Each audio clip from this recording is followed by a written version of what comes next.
Halo, assalamualaikum teman-teman. Di video kali ini saya mau berbagi cerita ya tentang pengalaman saya waktu mudik ke kampung halaman bapak mertua. Jadi bapak mertua saya itu asli Tulungagung, dan ini untuk pertama kalinya saya dan keluarga mudik ke sana dari Pasuruan ke Tulungagung naik kereta api.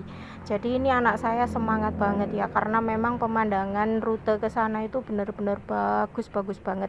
Sayangnya nggak semuanya saya videoin karena ya memang kami menikmati gitu momennya pas di dalam kereta api. Jadi naik kereta api itu sekarang itu nyaman ya, terus beli tiketnya itu juga harus online, jadi nggak ada desek-desekan kayak zaman dulu, terus banyak pedagang-pedagang asongan bisa duduk di mana saja. Itu sekarang tuh nggak bisa. Jadi kereta api itu sekarang benar-benar bersih, benar-benar pokoknya tertata rapi gitu.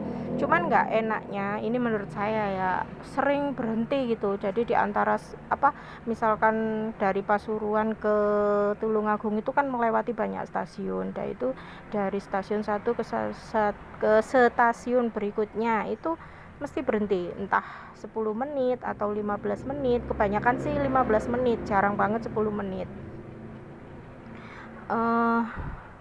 Jadi waktu itu kayak lebih banyak terbuang di jalan gitu. Maksudnya kenapa nggak berhenti langsung jalan gitu, tapi memang ya kan ada penumpang yang turun, ada penumpang yang naik, jadi memang kereta apinya harus berhenti. Oke, ini sekarang kita sudah sampai di kampung halaman bapak mertua. Ini rumah Pak Lek dan Bule saya. Rata-rata rumah orang sana itu besar-besar dan halamannya luas-luas. Halaman depan, halaman samping, halaman belakang itu semuanya luas-luas. Tapi di sana itu sepi. Setiap rumah itu besar-besar ya, tapi penghuninya itu hanya orang tua, anak-anak gitu. Sebab orang-orang yang usianya produktif itu rata-rata jadi TKW dan jadi TKI, entah itu ke Hong Kong, entah itu ke Korea. Pokoknya di sana itu kebanyakan mereka kerjaannya jadi TKW. Terus ini untuk binatangnya, di sana orang-orang itu peliharaannya keren-keren ya. Jadi mereka ini memelihara sapi, kerbau, kambing, unggas, dan itu meliharanya nggak seekor dua ekor, rata-rata itu banyak peliharaan orang-orang sana itu. Nggak kayak saya ya, melihara kucing, selusin, ikan gatul, hamster, kura-kura. Pokoknya peliharaan saya itu nggak menghasilkan apa-apa, cuman ngabisin uang. Tapi seneng gitu. Oke, lanjut. Ini hari pertama saya waktu di sana itu sama Pak Lek mau diajak ke kebun jeruk milik beliau. Kebetulan jarak rumah ke kebun jeruk ini sekitar 300 meter ya. Jadi bisa ditempuh dengan jalan kaki. Ini sebelah kanan, sebelah kiri itu semuanya peternakan. Itu yang ada bangunan itu ada pabrik tahu, terus kanan kiri itu tempat ayam petelur. Saya tuh heran ya sama orang-orang di sana itu, gaya hidupnya itu kayak gimana ya. Misalkan saya itu nggak bisa saya mengikuti seperti itu. Jadi kayak Pak Lek saya ini, saya bangun subuh itu jam 4, beliau ini sudah bangun, habis sholat subuh, membersihkan kotoran sapi, terus nanti sampai agak siang ya, sekitar jam 8 itu beliau ke sawah melihat tanaman padinya gitu. Terus biasanya di sawah ini sampai siang beliau itu, sekitar habis duhur gitu baru beliau ini pulang. Dan setelah pulang itu paling istirahatnya itu sebentar, duduk-duduk di teras rumah gitu ya. Habis duduk di teras rumah, beliau ini nanti sekitar jam 1 atau sekitar jam 2 itu sudah ke warung, karena beliau ini punya usaha jual nasi goreng, bakso, mie ayam, mie goreng gitu. Dan warungnya ini lumayan rame, sore itu sudah rame banget sampai malam. Biasanya beliau ini pulang jam 10 atau jam 11 malam. Nah, ini kita sudah sampai di kebun jeruknya.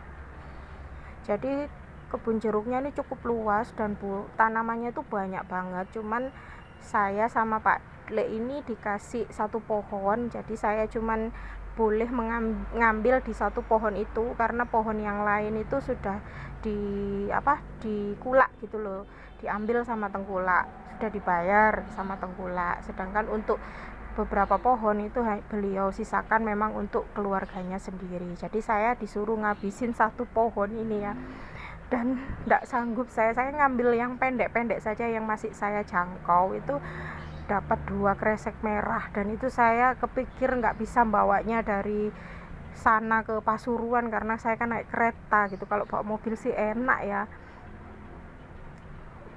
Terus buah-buah yang jatuh di bawah itu banyak banget, saya itu sampai eman gitu. Jadi saya ngambilin yang di bawah, terus yang di pohon itu hanya saya ambil beberapa saja. Itu pun sama Pak Lek, wah suruh habiskan semua, suruh bawa, suruh ambil, suruh habiskan. Tapi saya nggak sanggup karena bener-bener satu pohon itu sudah banyak banget buahnya.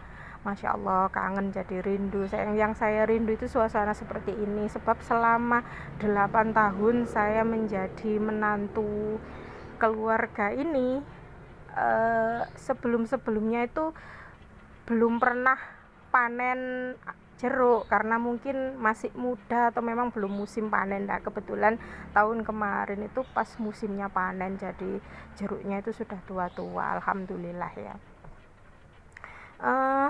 Lanjut ya,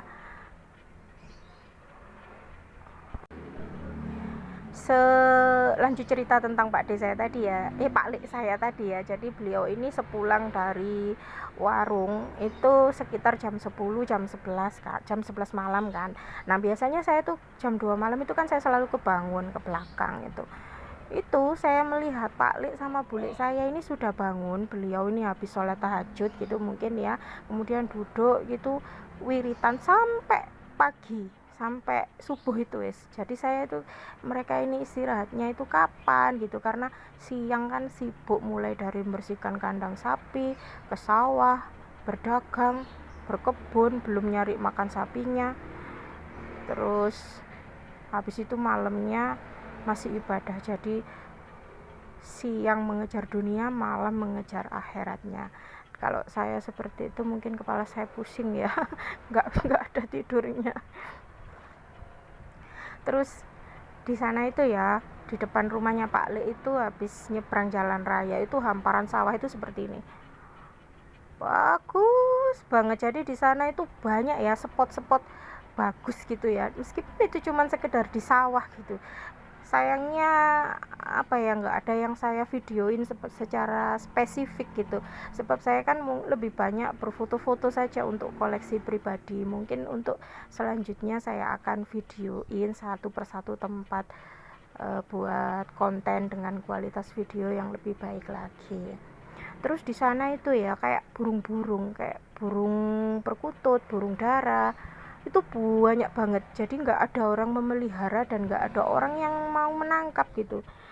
Jadi populasinya itu sangat banyak sekali. Kalau saya ke sawah itu ya, motor saya lewat itu kanan kiri itu burung banyak berterbangan burung-burung seperti itu. Sampai suami saya tuh ngomong, ayo mah dibawa pulang, ini burungnya ditangkepin dijual. Nggak kaup saya ya, sedikit-dikit udah kebayang uang.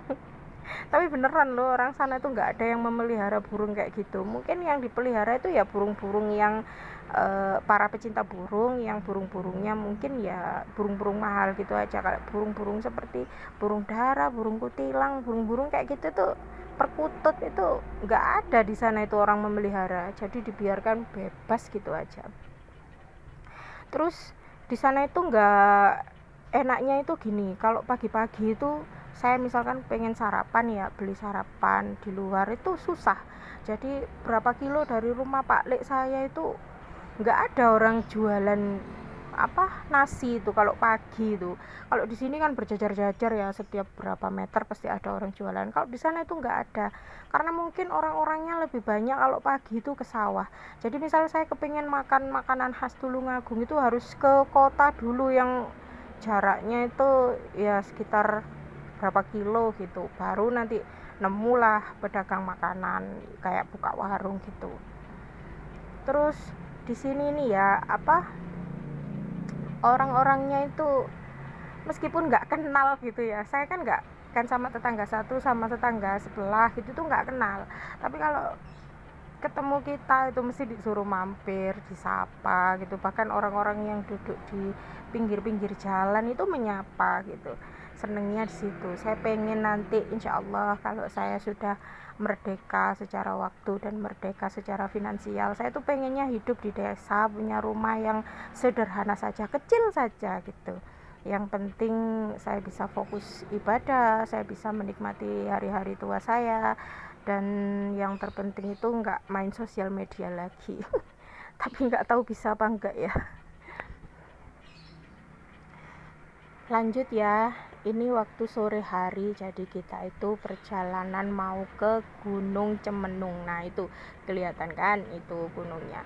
Jadi jarak Gunung Cemenung ini di daerah Rejo Tangan ya, ke tempat Pak Lik saya di Pagi Saji itu sekitar 15 menit perjalanan. Jalannya ya lewat-lewat sawah gitu, pemandangannya bagus. Nah ini gunungnya sebenarnya kayaknya pendek, tapi ya banyak loh pendaki yang datang ke situ. Ini ada bangunan-bangunan yang katanya bekas bentengnya Belanda. Coba deh kalian googling Gunung Cemenung. Nanti di situ ada wis sejarah-sejarahnya juga, karena saya juga pernah baca.